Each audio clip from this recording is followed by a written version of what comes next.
So if you would like to connect with us during this webinar, please feel free to type into the chat box. I'll be checking that regularly. So that is also if you have any issues with the technology.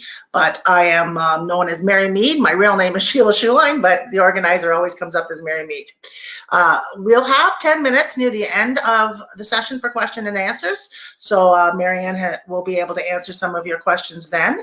Feel free to type them into the chat box and I will keep a lookout for those. You will also be asked at the end of this electronically to fill out an evaluation form. We really ask that you do take a few moments to complete that form. It really helps us with deciding what webinars we should be offering that's of interest to you and meaningful. So please take a few moments and complete that electronically. Thanks so much. I do want to just give a little bit of an overview of Elder Abuse Ontario so you know who we are and why we bring you this session today. We are a not-for-profit charitable organization, and we are a pretty well-kept secret, I think. Oftentimes when I go out into community to do presentations, folks are not aware of our services, but we have been around since 2002. We're funded by the province of Ontario under the Ministry of Seniors and Accessibility. Our mission, really, you can see it there, is to create an Ontario where all seniors are free from abuse, and we try to do that through awareness, education, training, collaboration, service coordination, and advocacy.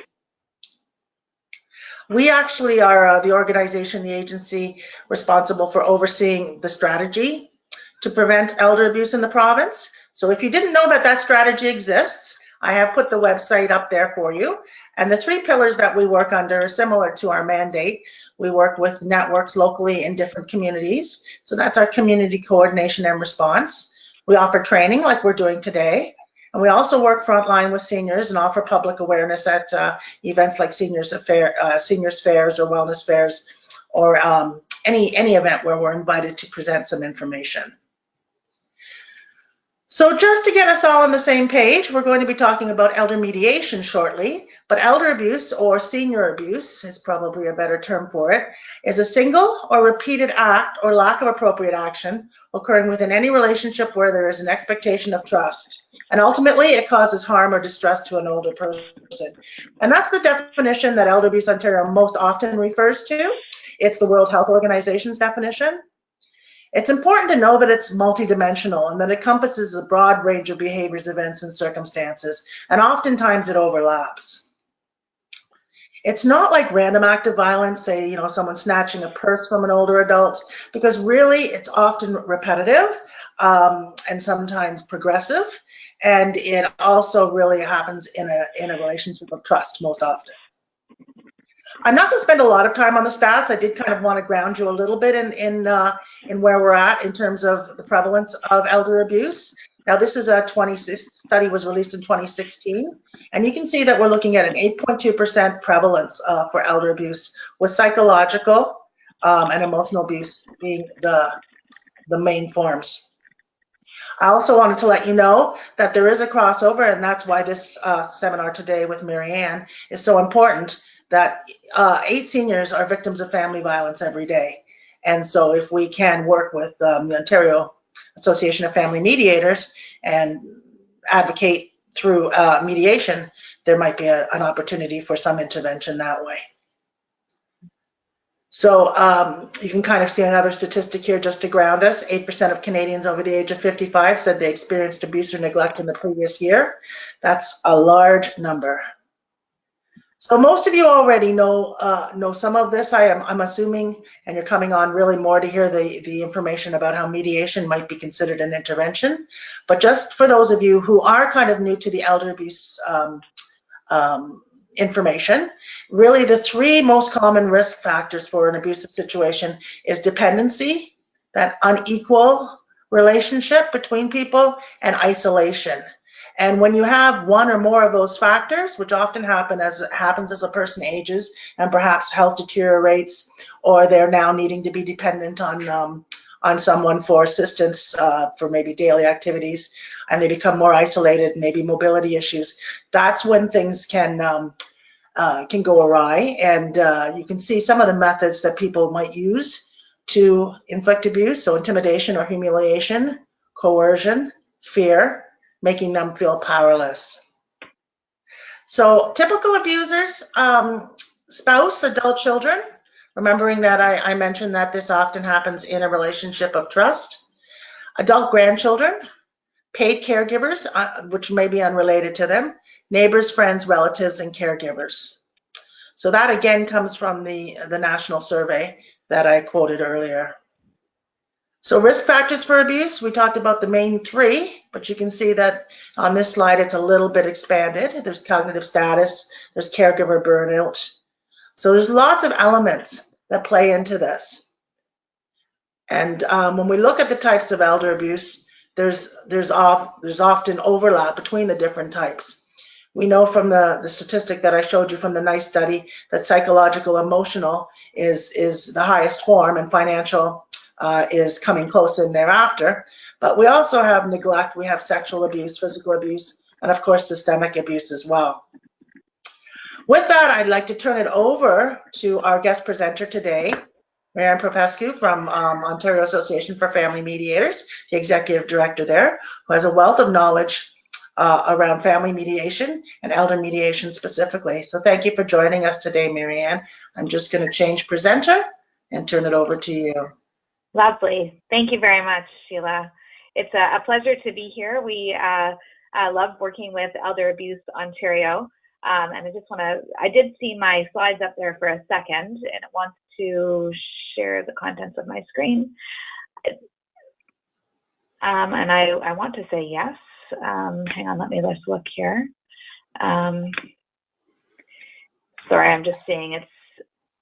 Is it working? Choose this, and I will choose share. And you can tell me if it's working in a second. I think it should. There it is. Yep. Very nice. Okay, so I'm going to play from the start here. So, so I'll just go through a little bit of how we began looking at elder mediation. And really to start off with, elder mediation could be defined as multi-party intergenerational family mediation, but that doesn't roll off the tongue quite as well as elder mediation does. So we stuck with that title, and it does have a little bit of history. We actually, the people that started elder mediation did consult with respected tribal elders to actually get permission to use the word elder mediation, because as some of you would be familiar with, the term elder in the Indigenous world has meaning as well, and we're using it here in the meaning of helping older adults connect and resolve conflict with their families. So it could be the same age, could be younger, and generally multi-party. So in Canada, there were several groups that played a role in forming what we know as elder mediation. So the Mennonites, the Quakers, the Jewish Rabbinical Courts, the YMCA, as well as some other groups. Marianne, I'm going to interrupt you just for a second. People are telling me that the screen is blank and there's no sound. Oh, fantastic. That doesn't sound good. That does not sound good. Okay, I'm gonna do the change presenter one more time. Bear with us, folks. This is a relatively new platform, but I think I've already got you as presenter, so I don't know what else I can do. You can change it back. You can change it back if you want to, and I will open it up from my end. Yeah, let's do that. Oh, now it seems like everything just left. I stopped sharing my. Okay, can you make me presenter? Gosh, I don't know. I think you're the, okay, so let's look here. Because now it's a black screen. Oh, you're organizer. Okay, so let's see if I can, I'm going to open up your slide deck. That's worked so well when we practiced earlier, so I don't know. It did, yeah. There is sound, but I have no screen. Okay. The screen is blank. I see all that. But I can certainly, I can open it up from my end. Okay, and you're the organizer. Yeah, but you'll need to send it back to me. How do I do that? Okay, so you're the organizer, and the only option I have is to mute myself. Organizer. I've stopped sharing my screen, but now it says I'm looking at your screen, and it says you are the presenter. Okay, so hopefully folks can see my screen now. I'm going to share my screen.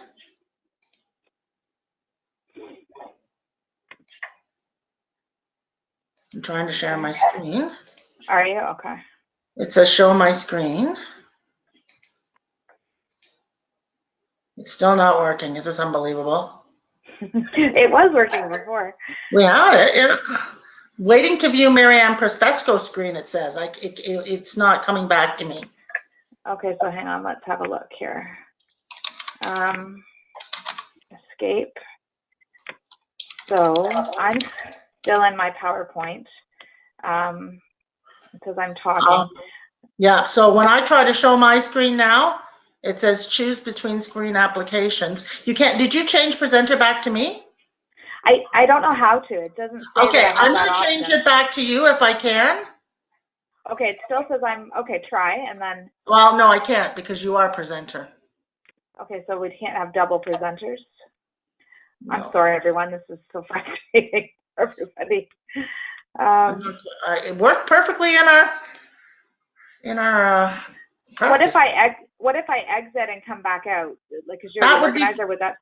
I'm the organizer, so go and come back, I hope. Okay, so I'm going to exit. Everyone's still there, I'm trusting?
You have rejoined us, you are unmuted, and you are good to go. I'll just control the slides, tell me when to switch. Okay, beautiful. All right, thanks everyone for your patience. So you can move ahead one. I think people heard what I had said, but they didn't see the slide, so I'll just go through that quickly. So next slide is talking about the origins of elder mediation. So next slide. And so there was many groups in Canada that played a role in developing elder mediation. So the Mennonites, the Quakers, the Jewish Rabbinical Courts, the YMCA, and other groups as well. And as I said earlier, the idea was that we did consult with Indigenous populations and groups to sort of ask for permission, really, to use the word elder mediation, and what we received permission, and but it could be called multi-party intergenerational family mediation, but as you know, that doesn't roll off the tongue quite as nicely as elder mediation. So we stuck with that title with our development of this process and the training. So next slide, Sheila.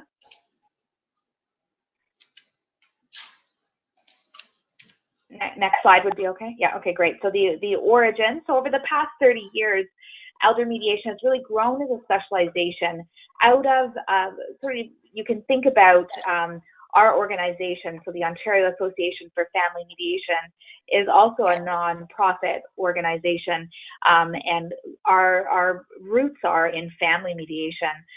So family mediation grew in size, and then there's some specialties that have been identified, and one most recently is elder mediation. In the last 5 years, we've developed a program for training, and we've sort of recognized the necessity to add a specialized accreditation, and I'll tell you a little bit more about that training in a minute. But next slide. Okay, so the vision was that we would develop training actually and help people become specialized to work in this field. The entire vision, which I spoke of in the last slide, is sort of looking at developing standards for family mediators, and then developing standards and training and providing a roster for child protection mediators. And then most recently, we've developed standards and an accreditation process for mediators specializing in issues that affect older adults, and that's called an accredited elder mediator. So next slide. What is mediation? So I think as we were waiting to log on today, someone asked a question about sort of what is mediation. And so just sort of like an overarching definition would be that mediation is a voluntary process where a neutral third party assists the family to work out a plan to move forward in a peaceful way. Mediators are trained in negotiation, conflict resolution. Screening is so important of domestic violence and power imbalances, and we'll talk about that a little bit later. And we also train in family dynamics, family relations, and also family law. And mediators can come from a variety of backgrounds. So there's not one sort of get into school free card of becoming a mediator.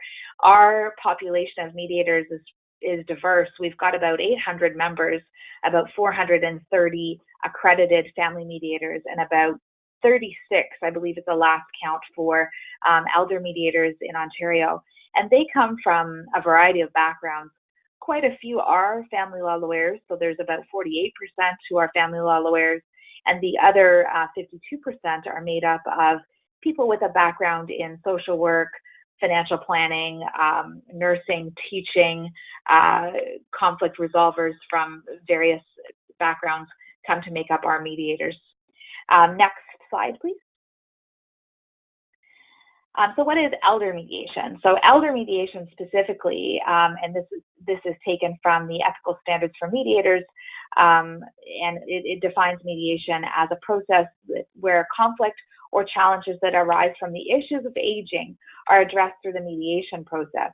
In circumstances where issues arise due to concerns about varying forms of levels of dementia, elder mediation is of particular benefit. So it's sort of it leaves you thinking, what is the process? Is it some sort of magic that people bring people in conflict into rooms and help them to resolve the situation? And I would say some people do describe mediation as having sort of a very transformative element to it, where people are trained to listen, people are trained to help in a very specific way so that we can really tune into the needs of the family. And I'll talk about insight mediation in a couple of slides to sort of tell you exactly what those specific skills are within elder mediation that really we found to be very effective to have fantastic conversations to help people really identify what the needs of the older adult are and sort of how their sometimes competing needs and interests are part of the negotiation and the resolution. So next slide, please. Elder mediation, the need. So Sheila went into a beautiful sort of a preamble about the aging population and also the prevalence of elder abuse, and I was so sad to see it was 8% of the population of older adults that is, it has elder abuse as part of their lives, and how very sad that is, and to look at the psychological and emotional component of that abuse, and that's sort of the largest component of type of abuse. And I think, hearing that statistic earlier and knowing that the elder mediation can be so useful in identifying what the sort of the psychological and emotional impacts of our actions on an older adult. So I think that it can really be so helpful and so useful to even uncover and identify, what elder abuse is. Those conversations in mediation, in our training and in our experience, sometimes we see that family members may not even be aware that what they're doing, their actions, are actually a form of elder abuse in terms of emotional abuse. Or, the second most common type of abuse Sheila identified was financial. And financial issues are often a big piece of a family mediation as well as an elder mediation, to sort of look at like what's happening with mom and dad's resources, and can they afford the top-notch elder care home, and what are the reasons that someone may be preventing their access to a nicer form of housing, and that sort of sibling dynamic around choices around finances. So that's the need in Canada. We have so many older adults. By 2026, 8 million people, and 8% of that is a lot of people who are hurting. Yeah, that's fine. Go ahead, Sheila, to the next slide. So the aging population, 1 of every 4 Canadians will be a senior by 2031. I think, I'm probably preaching to the converted here. You're here on this webinar because you understand about elder issues and the growing population. So next slide there. Let's get to the good stuff. So the impact of aging families. We often hear, I love this little image here, the sandwich generation, where families are really, sort of find themselves in a really uncomfortable place where they've got responsibilities for both young children and older adults. And I was speaking to a colleague the other day, and she's caring for her daughter who has just had a baby that was diagnosed with a devastating condition, life-threatening condition, and she also has senior parents. So she's spending an awful lot of time in emergency lately with both her grandson and her older parents who are in their 80s and early 90s. So this sandwich generation can look even a little different than this, and we could find a new picture to show even that person in the sandwich could be a senior themselves. So next slide, please. Understanding the law and its impact on older person. So I'm not a lawyer. I'm a social work background family mediator and an elder mediator, but I wanted to leave this slide in and talk about the fact that we actually don't have elder law, right? We don't have a law that deals with older adults in Ontario. But what we do have is some laws that sort of disproportionately affect older adults or have a different emphasis or application when a person is an older adult. And I'm not going to go too far into that topic, but that's something that for sure, is big part of the training. There's a whole day on the understanding the law's impacts on older persons for us as part of the family mediation training in elder mediation. So next slide, please. So what we've really sort of come to understand is that the different needs and the complexity of the abuse and the law being very prevalent in our society, we need to have a specialized response that takes into account all of the issues of the family. So what's the family dynamics like? What's happening at home? What's happening with the siblings? The sibling relationships have a huge impact on the ability of the siblings to plan and take care of older adults. And there's these complex competing legal needs. There's a requirement for the family to really come together. And what if you've got a family that's been dysfunctional for the last 20 or 30 years, and then all of a sudden mom and dad need, a specialized type of care in the home, and these siblings need to get along and plan at a high level. So next slide. Next slide is fine. Okay, so mediation is often used as we've got Heather, welcome. Heather had her camera on for a sec there. Brave Heather. So mediation is generally used, and someone had a question as we were waiting.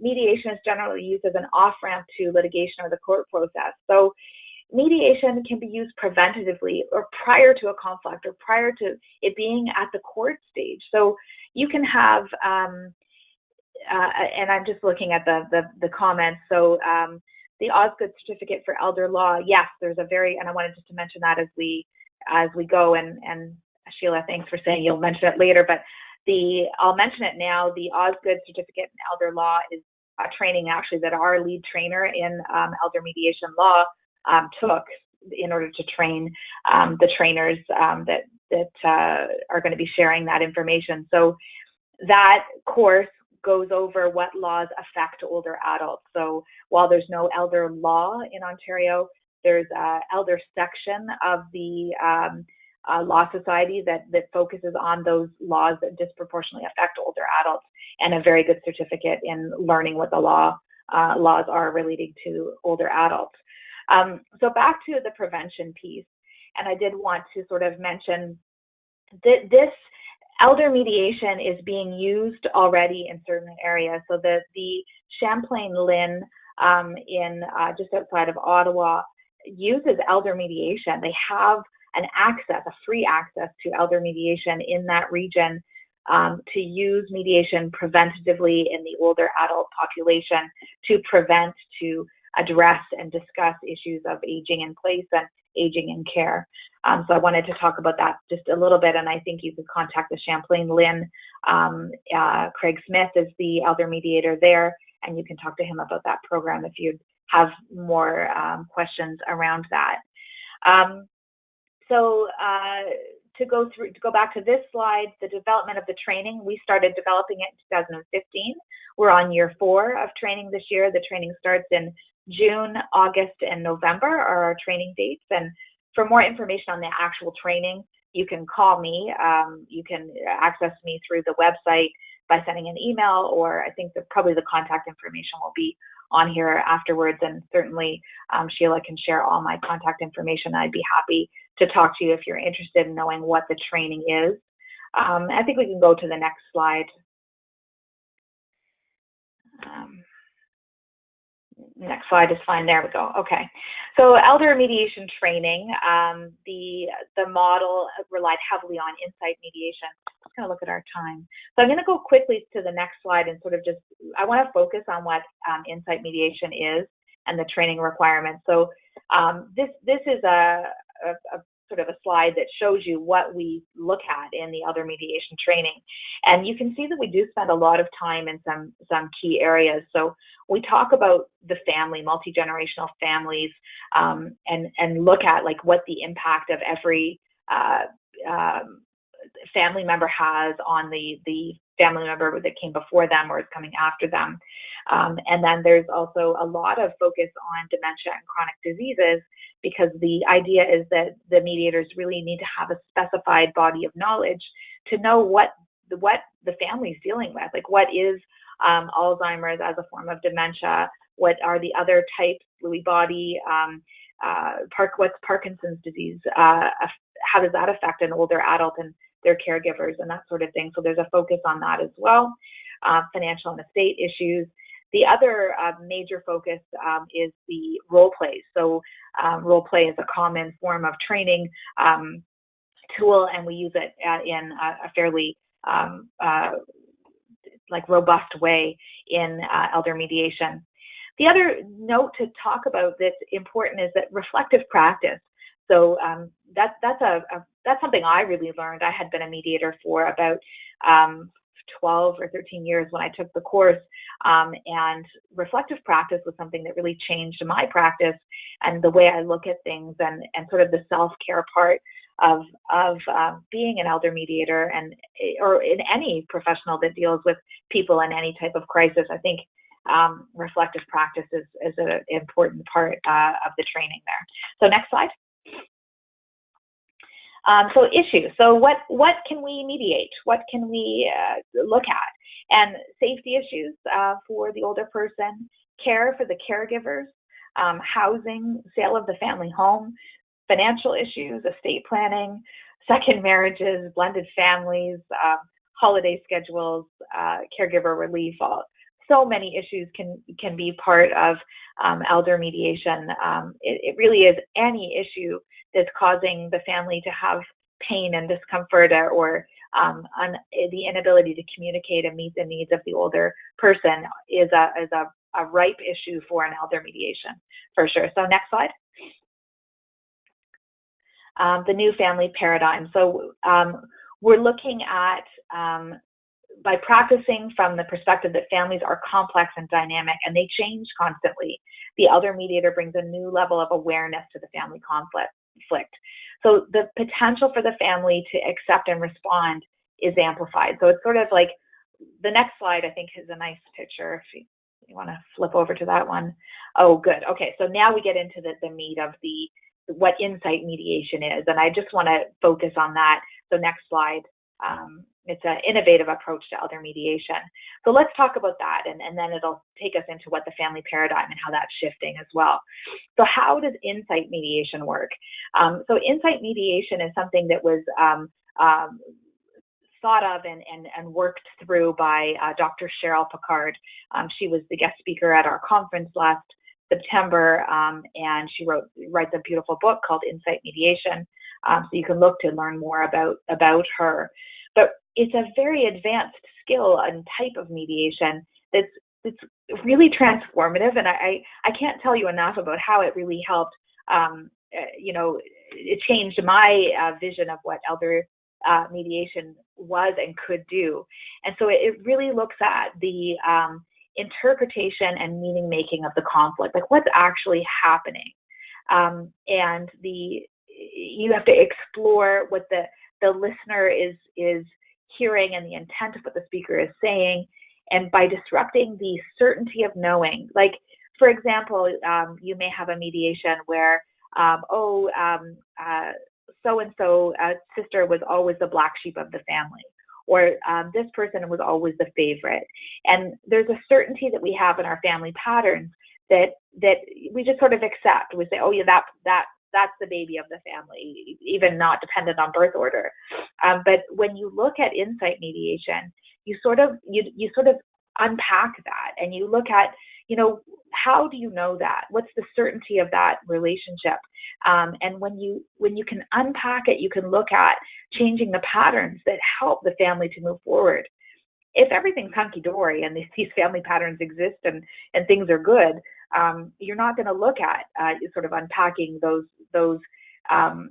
relationships. But if a family comes to you, they've come for a reason, and the reason is to resolve some conflict. So unpacking some of those certainties and the knowings using insight mediation can really be helpful to families. So next slide.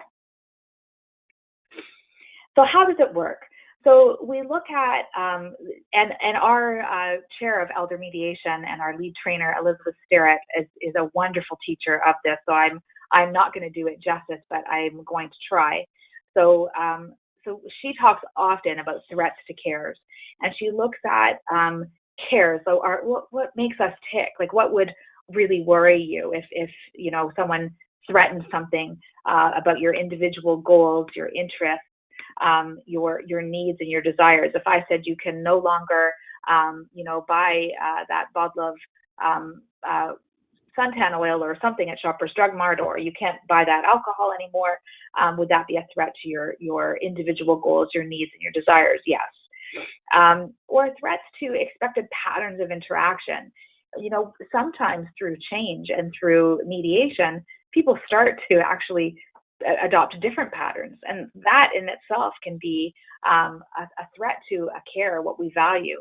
We sometimes value even the dysfunction in a relationship, and through an elder mediation, it takes some time to work through those things, because as we know, when things change, even if it's in a positive way, there's an adjustment that everyone needs to make.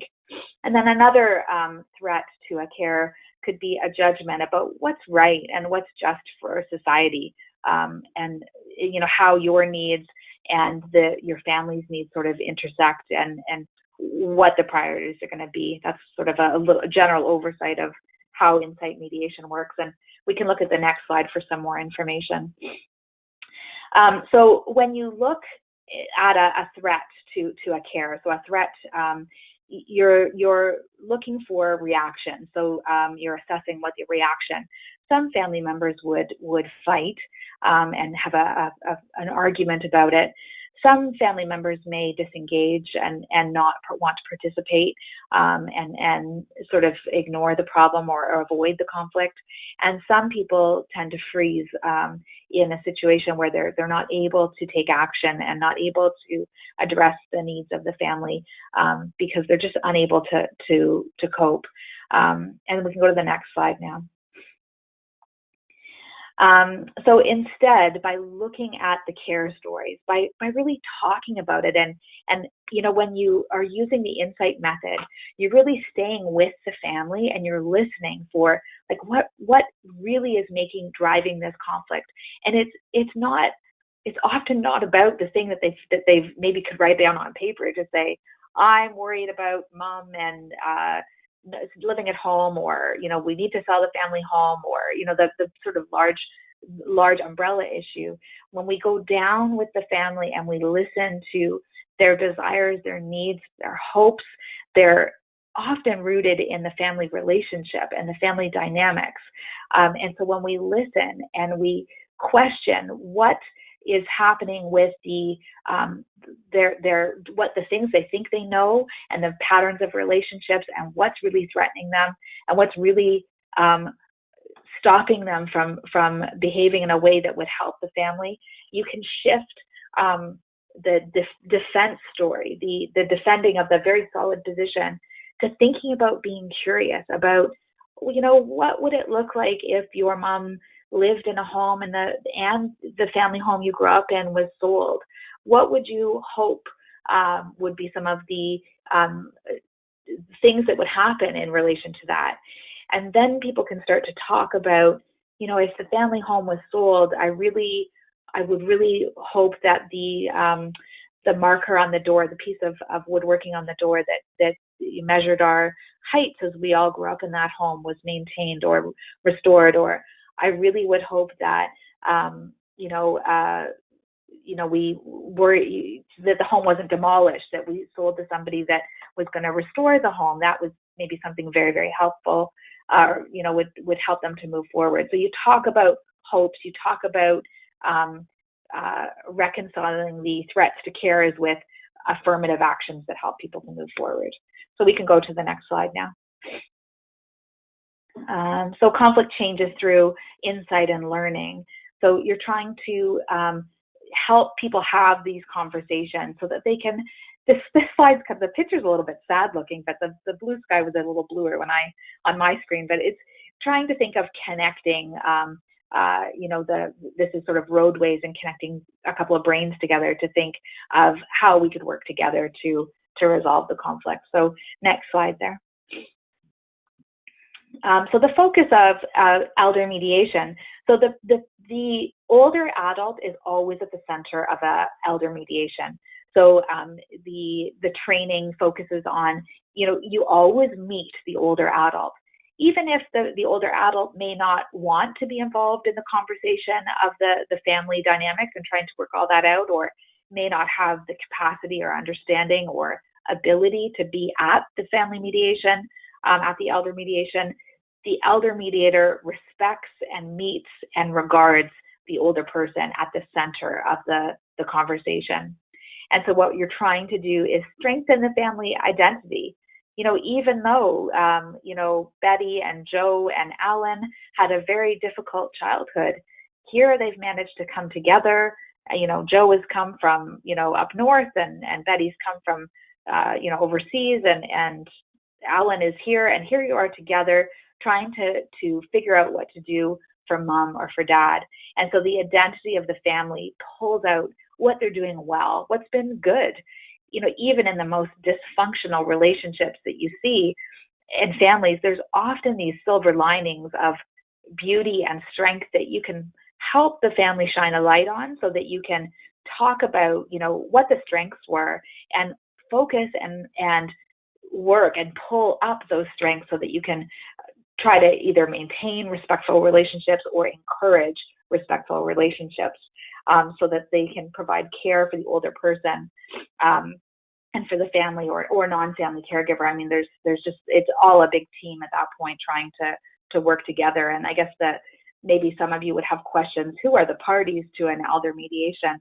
And really the parties who are there are the people who are directly related and involved in the care and decision making for the adult, and the parties would be the most reasonably identified people who are willing to come to an elder mediation, which is always at its core a voluntary process. So people are not mandated to come. It's that people have chosen that, to use this way of having a very structured conversation to help the older person who remains at the center of the process. So we can go to the next slide. I love this slide. This is the one I was talking about family identity, and just talking about how insight mediation nurtures and supports the family. Like, this is, your family are the people in your lives, who have shown up, right? And if they're not showing up, they're not part of this particular insight mediation conversation, but it's the people who show up for you, who are willing to look for new ways of communicating and new resolutions and solutions. And if we can sort of empower and nurture the family identity, we can oftentimes, sometimes identify that what's been happening has really, could be sort of in the range of elder abuse, and often people can be quite shocked that they've fallen into those patterns. Maybe this is a family where there was child abuse that occurred, and the family is struggling with how to care for their aging parent, when maybe the relationship wasn't so good for the child in that family, and how to sort of reconcile that and help the family to feel empowered and to revitalize or maintain a relationship that helps them to move forward in their older years. And next slide. Elder abuse, I think, Sheila, you've gone over such a beautiful amount of slides in this. So I think, this slide for me talks about screening. So at our association, screening for domestic violence is so important, and it's a large piece of the training in elder mediation and in family mediation, and in ongoing requirement for 5 hours every year for all of our family mediators, elder mediators, and child protection mediators are required to take at least 5 hours per year of screening for domestic violence. And this is very important in elder mediation as well, because what we're looking for is making sure that the people feel safe in the process of doing no harm by bringing people together and really talking about some very sensitive issues. One of our elder mediators had childhood sexual abuse occur in the family of origin, and so this made the dynamic of the family. It was very hard to come together to take care of the older adults in the family because the siblings had this history. And so the answer to that question is process design. So when you are looking at bringing a family together, you're bringing a family together only if first they voluntarily want to be there, and secondly, primarily that you design the process to be safe for the people who are brave enough to come and participate in an elder mediation. It's our duty to provide safety in that environment. So next slide. So these are the stats that are talking about that, really why elder family mediation is so important is that the majority of a huge percentage of people talk about family violence that was perpetrated against them by their own child, 40%, and spouses are the second most likely family members to be identified as perpetrators of family violence against seniors. So it's inside the house, it's behind the beautiful front door and a condo or wherever the person lives. You are at risk from your own family in to a high level degree. So good to address the issues of the family right on the spot, and to be aware that this is a very sobering reality for families in Canada. Next slide. Profiles of abusers and victims. Sheila, you've gone over that already, but when you look at the, who these people may be, it's you could potentially flop the list for a few of them, right? If someone, an abuser may also be an older adult or someone who's feeling isolated or has some degree of impairment physically or mentally themselves. These people are just living in a very difficult time, and that's taken from ACE 2009. So we'll flip to the next slide. Risk factors. I've already gone on about that. So just looking at a family history of abuse, and then we come to go ahead. That's fine. Family mediation. Elder mediation is prevention. So elder mediation encourages early conversation.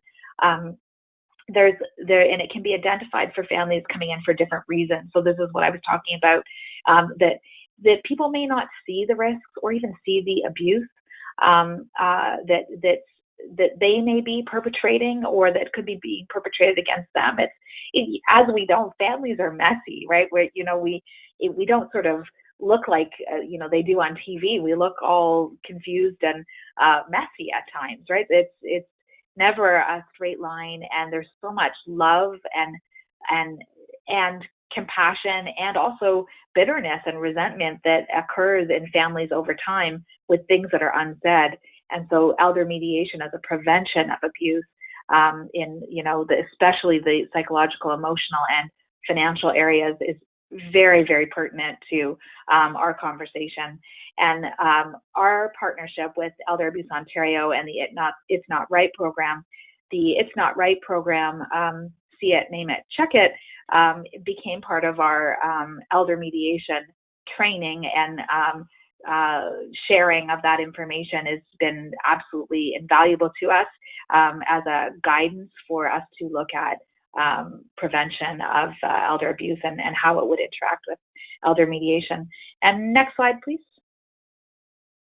The benefits. So you're trying to look at creating a comprehensive, really, approach, and like not one size fits all. Like at the Champlain Lynn, they use elder mediation to come up with fantastic plans. Like and elder mediators come up all the time with like, let's start a face group book that's private, that can help figure out who's going to do what for mom and dad at what time, or like just anything that works for that family is what you can do in mediation. There's no rules to say, Susie can't sleep over on a Tuesday and Kathy can't come over on a Wednesday to provide lunch. And that's the level of complexity that you can write in to a plan that works for families. So I think that's one of the big benefits of elder mediation.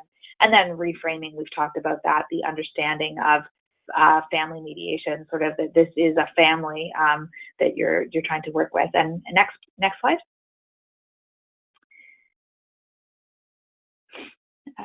Next slide. There we go.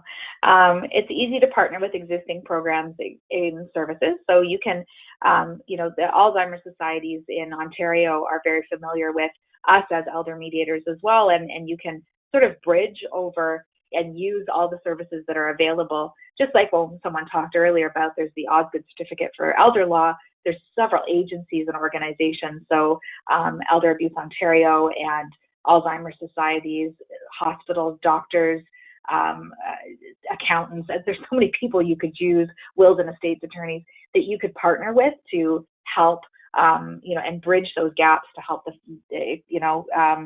meet the needs of the families. And I'm just going to read the question: how do you screen, manage undue influence, conflict, family transferring assets? So this is this question. I think I'll wait to the end to answer it. I think I might be almost done my slides. Sheila, am I almost done? The next slide. Yeah, okay, so I thought I was almost done. So yeah, so this is a great time for questions. So I see your question, Marguerite, asking how do you screen, manage undue influence and conflict of interest issues, for example, family transferring assets from older individuals to other family members and depleting elders' assets, usually done through powers of attorney and justified by saying it will get a big subsidy if the long-term care person has no assets. So that when you're looking at those issues, it's, you know, and it's screening to answer the question is done as an ongoing process throughout any mediation whatsoever. So our standards of practice for elder, child protection, and family include screening for domestic violence constantly during the process. It's not just one tool that we use to say, you know, here's screening, it's finished and it's over.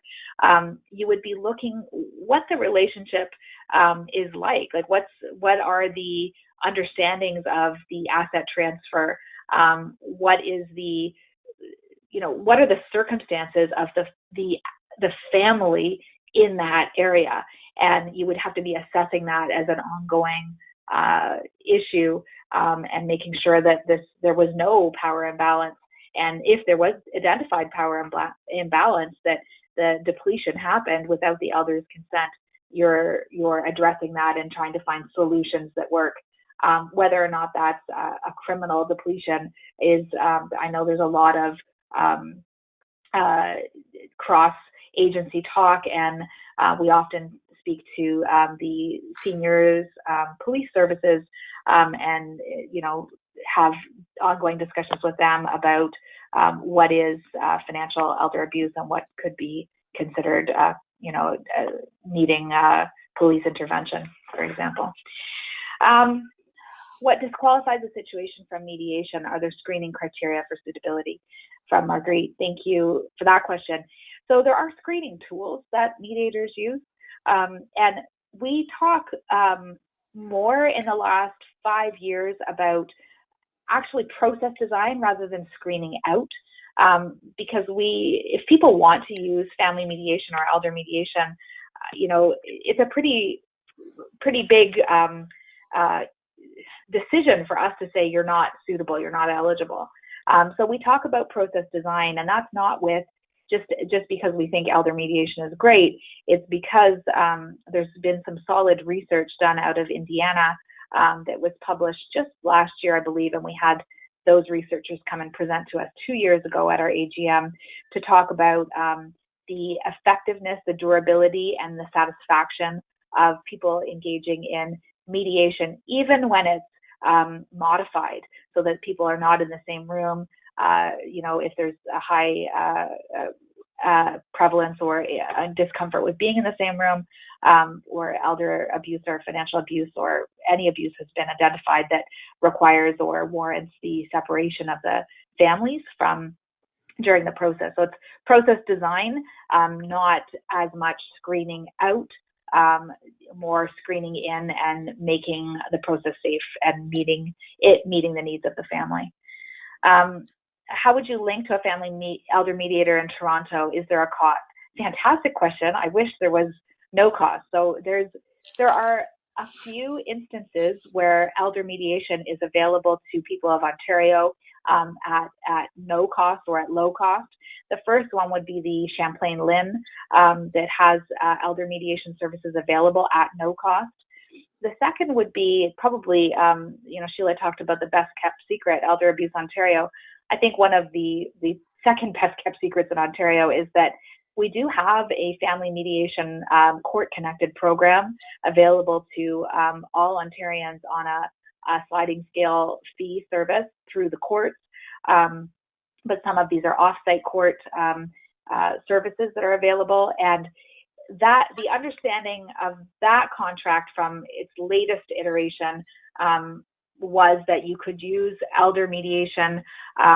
It could qualify if there was a child involved in the mediation. So if there was a minor involved, so if there was grandparents, grandchild, and parents who were involved in a dispute, you could use some of those court-connected dollars for elder mediation. And then how would you start the conversation with the senior or family regarding linking to elder mediation? I think the first thing is, like, you're here and you've learned about what it is, and then it's an educating of your families to say, I've heard about elder mediation. Would you like more information about it? It's voluntary. It's something you could look into.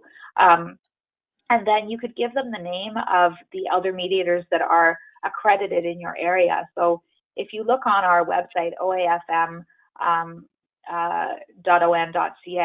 and you search you put in your city and select only for elder mediators, you could link them to, and there's only like 30, I think there's 36 of us. I should have got that stat, but it's 35 or 36 in Ontario.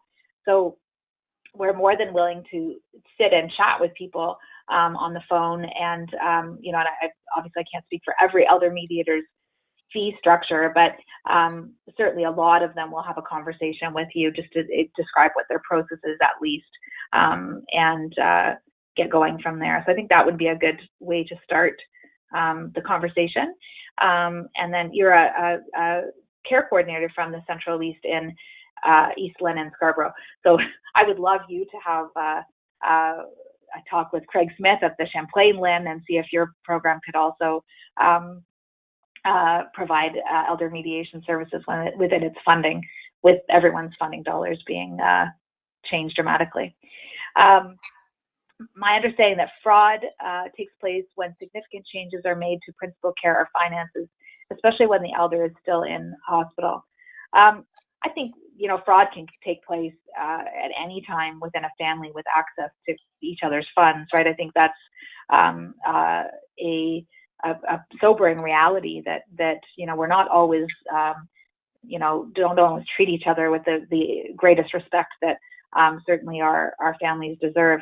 And elder mediation, if something came out that wasn't right, like something you're having a conversation, it's like, this doesn't sound right to everybody. The hope is that the changing of the family identity would strengthen the relationships, and then the family could find a way to work together to make it right, if it was possible. But I think, there's a significant risk, I think, when, people who have charge over someone else's finances and someone's in the hospital and things are sort of not going the way that everyone planned.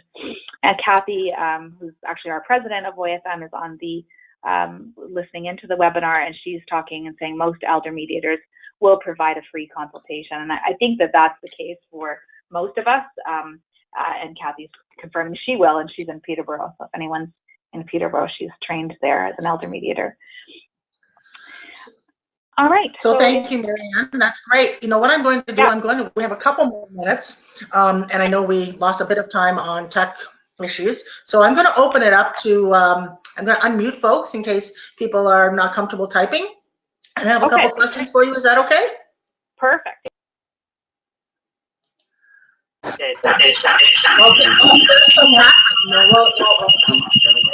Hello? If you have background noise, could you please mute yourself?